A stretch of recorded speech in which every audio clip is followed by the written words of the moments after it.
আজকে সারাদিন বাংলাদেশের বিভিন্ন প্রান্তে ছাত্র জনতার উপরে ইনকিলাব মঞ্চের ছাত্রদের উপরে আমাদের স্বৈরাচারী পুলিশ বাহিনী নির্মমভাবে অত্যাচার নির্যাতন এবং বিভিন্ন জায়গায় গুলি করে মানুষকে হত্যা করার মতো জঘন্য কাজ করেছে। দেখেন পুলিশের কি অবস্থা, এখনও তারা মানবিক হতে পারে নাই। দেখেন মিডিয়ার উপরেও তারা হাত তুলতেছে। আসলে এমন একটি বাংলাদেশ আমরা চাইনি। দেখেন মিডিয়ার উপরে মোবাইল ক্যামেরা একবার ভাঙচুর করতেছে। এমন একটি দেশে আমরা কিভাবে থাকতে পারি? সাধারণ মানুষের কোনো জায়গায় নিরাপত্তা নেই।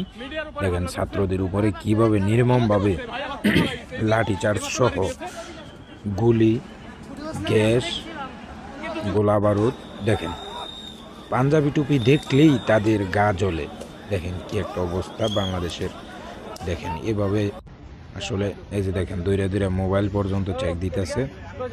আল্লাহু আকবার, আল্লাহু আকবার। আগামী স্বৈরাচারের মতো দেখেন দেখেন কি অবস্থা। এই যে মোবাইল চেক দিতেছে, যা আসলে বলার মতো না। চেক দিয়ে দিয়ে ছেড়ে দিতেছে, দেখতে পারবেন। আরেকটা জায়গায় একবারে দেখেন এভাবে মানুষ মারে। দেখেন কতটুক ইয়ার পরে দেখেন একটুও নড়াচড়া নাই। আসলে মানুষ শহীদি তামান্না নিয়ে ভাই রাজপথে নামে ভাই। তারা মুসলিম, তারা আজাদির সন্তান ভাই।